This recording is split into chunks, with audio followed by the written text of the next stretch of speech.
Hello दोस्तों, मैं हूं आपका दोस्त और होस्ट एंड एसी मैकेनिकल का सीईओ हैप्पी प्रजापत। तो दोस्तों, अब हम शुरू करेंगे एसी मैकेनिक में जो आरएसी ट्रेड है उसमें जो कॉम्पिटिटिव एग्ज़ाम होते हैं उसमें जो क्वेश्चन आए हुए हैं प्रीवियस ईयर में, उन क्वेश्चन की हम स्टडी करेंगे। तो हमारे पास एमसीक्यू क्वेश्चन है जो कि हमने बनाए हैं। तो हमारे पास पहला एमसीक्यू क्वेश्चन लिखा हुआ है कि रेफ्रिजरेंट का हिमांक होना चाहिए। हिमांक कैसा होना चाहिए? ऑप्शन में लिखा हुआ है कम होना चाहिए, ए बी लिखा हुआ है अधिक होना चाहिए, सी 0 डिग्री सेल्सियस और डी है इनमें से कोई नहीं। तो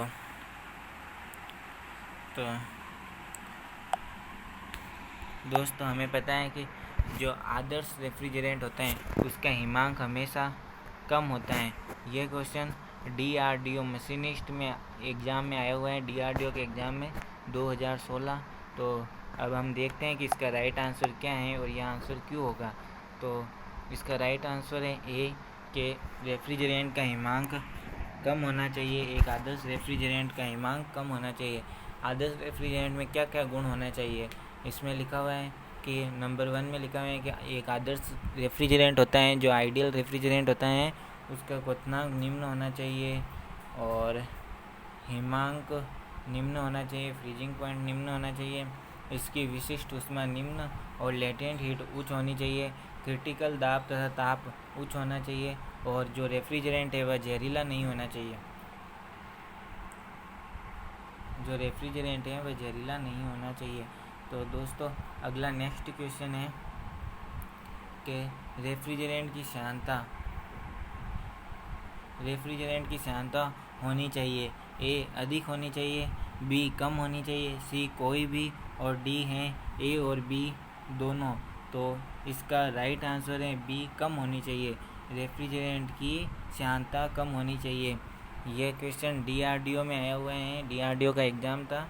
DRDO and development research organisation जो है स्पेस सेंटर डीआरडीओ, जहाँ पर औजार बनाए जाते हैं, उस वैकेंसी के कॉम्पिटिटिव एग्ज़ाम में ये क्वेश्चन आए हुए हैं कि रेफ्रिजरेंट की शांता कैसी होनी चाहिए। तो रेफ्रिजरेंट की शांता कम होनी चाहिए। नेक्स्ट क्वेश्चन, हम इसका आंसर पढ़ लेते हैं कि इसका क्या कारण है कि कम क्यों होनी चाहिए। रेफ्रिजरेंट की शांता कम होनी चाहिए। यदि रेफ्रिजरेंट की शांता अधिक होगी तो इसका प्रवाह सुगमतापूर्वक नहीं होगा। यदि रेफ्रिजरेंट की शांता कम होगी तो उस रेफ्रिजरेंट का प्रवाह जो होगा वह सुगमतापूर्वक होगा और वह जल्दी से ठंडा हो जाएगा। जो रेफ्रिजरेंट है उसका प्रवाह कंप्रेसर से जो कंडेंसर में होगा उसकी शांता कम होगी तो वह कंडेंसर से लिक्विड में जाए, लिक्विड रिसीवर से कैपिलरी ट्यूब से इवेपोरेटर में आसानी से प्रवाहित होगा। और नेक्स्ट क्वेश्चन है सक्शन लाइन से इवेपोरेटर में भी, कंप्रेसर में इवेपोरेटर से सक्शन लाइन से कंप्रेसर में आसानी से प्रवाहित होगा वेपर के रूप में। और नेक्स्ट क्वेश्चन है 3rd नंबर का, एक आदर्श रेफ्रिजरेंट का कौन सा जरूरी गुण है, यानी जो आइडियल रेफ्रिजरेंट है उसका कौन सा गुण जरूरी है, आवश्यक है। तो इसमें विषाक्त, हमने पहले ऊपर पढ़ा था कि जो आदर्श रेफ्रिजरेंट होता है वह विषाक्त नहीं होना चाहिए, विस्फोटक भी नहीं होना चाहिए। इसका बॉइलिंग पॉइंट कह रहा है कि निम्न होना चाहिए और कह रहा है कि हिमांक बिंदु है जो उच्च होना चाहिए। तो इसका राइट आंसर हो जाएगा, इसका बॉइलिंग पॉइंट तो निम्न होना चाहिए लेकिन हिमांक बिंदु उच्च नहीं होना चाहिए, हिमांक बिंदु भी निम्न होना चाहिए। ये क्वेश्चन डीआरडीओ मैकेनिकल डीजल में आया हुआ है। दोस्तों, ये देख के घबराना मत कि इसमें मैकेनिकल डीजल लिखा हुआ है, अपनी आरएसी ट्रेड का तो नाम ही नहीं आया। इसमें कोई ताज्जुब की बात नहीं है, ये क्वेश्चन ही आरएसी ट्रेड के ही है, क्योंकि हमारी जो आरएसी ट्रेड है वो अलाइन ट्रेड है। इसमें जो अलाइन ट्रेड है इनके क्वेश्चन चाहे जो भी ट्रेड हो, इलेक्ट्रीशियन, फिटर, डीजल मैकेनिक और मशीनिस्ट, वेल्डर वगैरह जो भी हैं, इनका एग्ज़ाम जब डीएमआरसी डीआरडीओ कराती हैं उसमें ऐसी मैकेनिक के 1-2 क्वेश्चन तो आते ही हैं। तो ये उन्हीं में आए हुए क्वेश्चन हैं जो कि हमारी आरएसी बुक, निमी की बुक है, उसमें से उठे हुए हैं। तो नेक्स्ट है 4 नंबर का क्वेश्चन है कि रेफ्रिजरेंट का कौन सा भौतिक गुण है। रेफ्रिजरेंट का जो फिजिकल गुण है वह क्या होना चाहिए कि ए टॉक्सिटी, बी मिजोसिबिलिटी, सी फ्लेमेबिलिटी और डी है थर्मल कंडक्टिविटी। तो इसका राइट आंसर है थर्मल कंडक्टिविटी। ये जो आया हुआ है ये क्वेश्चन सेल बोक्रो स्टील प्लांट, यानी कि ये जो स्टील प्लांट जो कंपनी है गवर्नमेंट की, वो स्टील प्लांट की कंपनी एग्ज़ाम कराती हैं, उसमें ये आया हुआ है। इसका क्या कारण है कि थर्मल कंडक्टिविटी होनी चाहिए, भौतिक गुण होना चाहिए। रेफ्रिजरेंट में थर्मल कंडक्टिविटी एक भौतिक गुण है। रेफ्रिजरेंट में कौन कौन से भौतिक गुण हैं, फिजिकल प्रॉपर्टीज़ क्या क्या हैं? 1 नंबर में आता है उपलब्धता, 2nd नंबर में शुद्धता मितव्ययी, और 4th नंबर में स्नेह के साथ निष्क्रिय, और 5 नंबर में निम्न श्यानता, 6 नंबर में रिसाव प्रकृति, 7 नंबर में उसमें चालकता। नेक्स्ट क्वेश्चन है 5 नंबर। इस क्वेश्चन में क्या दिया हुआ है कि हेलो कार्बन में क्या उपस्थित होता है? हेलो कार्बन यानी कि हेलोजन में क्या आता है? क्लोरीन, फ्लोरीन, कार्बन और ये सब आते हैं। तो हेलो कार्बन है, तो हेलो कार्बन में क्या उपस्थित है? हेलोजन में कार्बन, क्लोरीन और फ्लोरीन। ये जो क्वेश्चन है ये केमिस्ट्री के लेवल का क्वेश्चन है। हालांकि ये समझने में थोड़ा मुश्किल होगा आप लोगों के लिए, लेकिन जिन्होंने साइंस से ये कर रहा है, साइंस में जिसने 12th में साइंस थी और फिर वो ये RSC ट्रेड से कर रहे हैं, उसको समझ में आ गया होगा कि हेलो कार्बन क्या है। हेलो कार्बन यानी जो उत्कृष्ट गैसें होती हैं कि इसका शॉर्टकट, इसकी एक ट्रिक भी है कि फिर कल बाहर आई आत्मा। तो इसमें जो इसके अंदर जो Cl, ब्रोमीन, फिर कल ब्रोमीन, यानी आयोडीन, क्लोरीन, कार्बन, ये सब आते हैं हेलो कार्बन में। तो इसमें इसका आंसर होगा उपरोक्त सभी। तो इसमें क्या क्या कारण है कि इसमें हेलो कार्बन के रूप में यही होने चाहिए?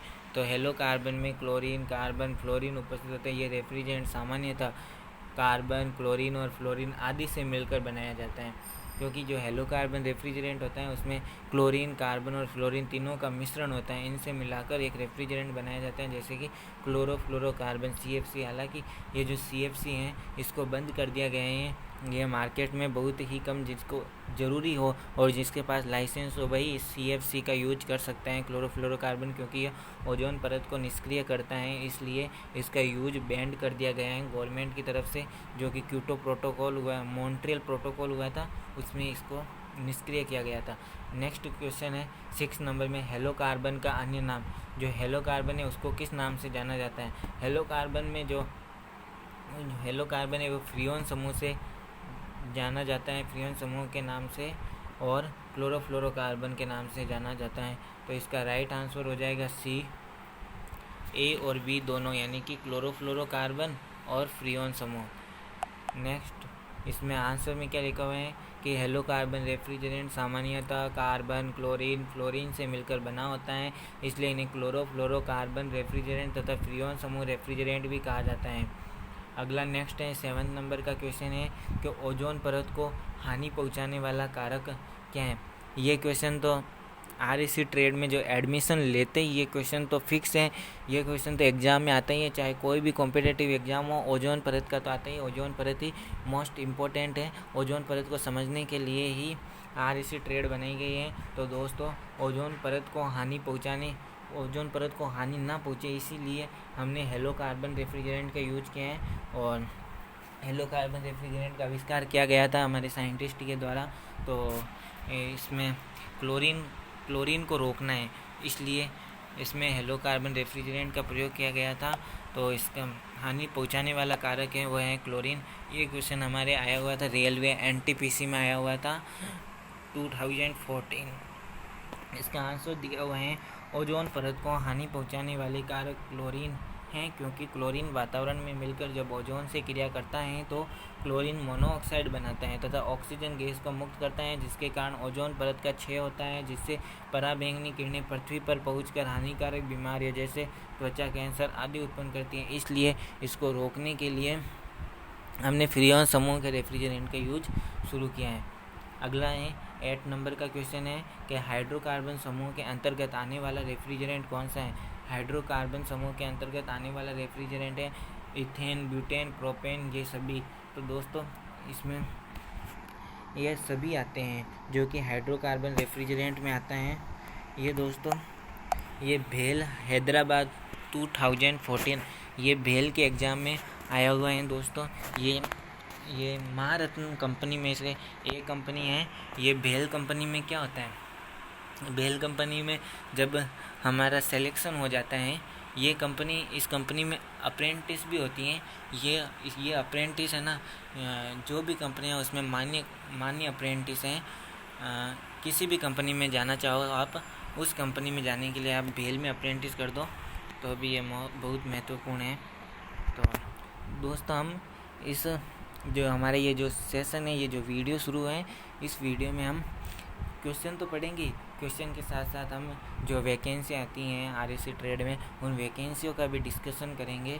तो ये भेल भी एक वैकेंसी होता है जो कि जिसमें मैकेनिक वाले भर सकते हैं फॉर्म। ये भी बहुत अच्छी कंपनी है, महारत्न कंपनी है, जो कि गवर्नमेंट की तरफ से चलाई गई हैं।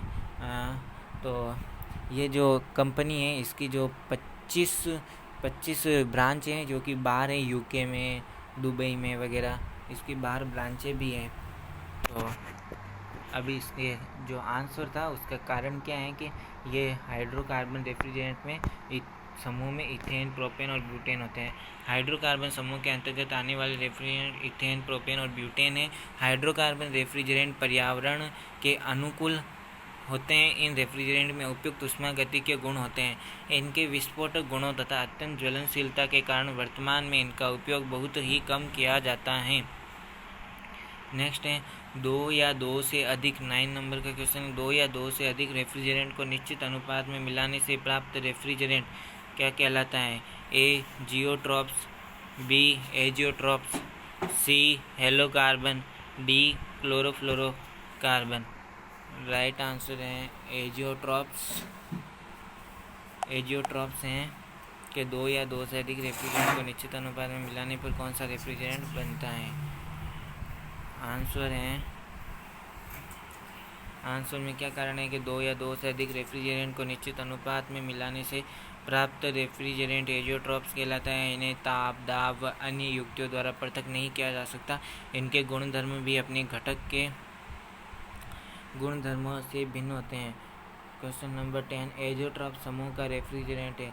एजियोट्रॉप समूह में रेफ्रिजरेंट है वह है 500 से लेके 503 तक के रेफ्रिजरेंट है वह सभी एजियोट्रॉप्स रेफ्रिजरेंट होते हैं। रेफ्रिजरेंट 500 एक एजियोट्रॉप समूह का रेफ्रिजरेंट है।